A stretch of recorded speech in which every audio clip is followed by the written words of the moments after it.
एक राजा के राज दरबार में एक आदमी आया और बोला, मैं पारखी हूं, मुझे आप नौकरी पर रख लीजिए।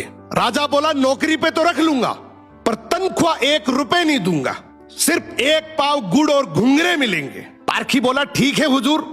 कुछ ही दिन बाद राजा एक घोड़ा खरीद कर लाए। उन्होंने पारखी से पूछा, बताओ इस घोड़े के बारे में क्या कहते हो।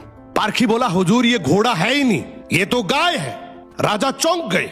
उन्होंने घोड़े बेचने वाले को बुलाया। उसने कहा, साहब बात तो सही है तो घोड़ा ही, लेकिन बचपन में ही इसकी मां मर गई थी, इसे गाय का दूध पिलाया गया था, इसलिए इसकी आदतें गाय जैसी है। राजा ने हैरानी से पारखी से पूछा, तुम्हें यह सब कैसे पता चला। पारखी बोला, हुजूर जब ये चल रहा था तो नीचे मुंह झुकाकर घास खा रहा था, घोड़ा हमेशा ऊपर गर्दन उठाकर खाता है, मैंने इसकी आदतों से पहचाना।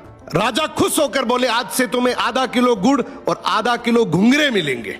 कुछ दिन बाद राजा ने फिर पूछा, मेरी रानी कैसी है, बहुत प्रिय है मुझे। पारखी बोला, हुजूर आपकी रानी खानदानी नहीं है। राजा को विश्वास नहीं हुआ। उन्होंने ससुराल जाकर पूछा, वहां दादी ने बताया, बचपन में इसकी मां गुजर गई थी, पाला तो मैंने है, मगर दूध इसे दाई मां ने पिलाया है। राजा ने पारखी से फिर पूछा, रानी के बारे में तुझे कैसे पता। पारखी बोला, हुजूर इसके स्वभाव से खानदानी रानी में शालीनता होती है, मगर ये नौकरों पे चिल्लाती है, गाली देती है, इसकी आदतों से पहचान गया कि ये खानदानी नहीं है। अब राजा बोले, चलो मेरे बारे में बताओ। पारखी बोला, जान की माफी दे तो बताऊं। राजा बोले, माफी है, सच सच बताओ। पारखी बोला, आप राजवंश के नहीं हैं, आप मुझे भड़बूजे लगते हैं, गुड़ और भंगूरे सेकने वाले। राजा घबरा गए। जाकर अपनी माँ से पूछा, माँ सच बताओ वरना मैं मर जाऊंगा।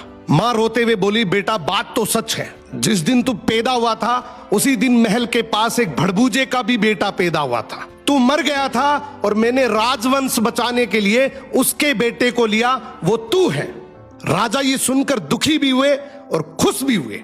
इंसान की पहचान उसके चेहरे, कपड़े या खानदान से नहीं होती, उसके चरित्र से होती है। किसी को भी केवल उसकी शकल, सूरत, पद या घर देखकर मत परखो, उसकी आदतें, उसका व्यवहार ही उसका असली परिचय है।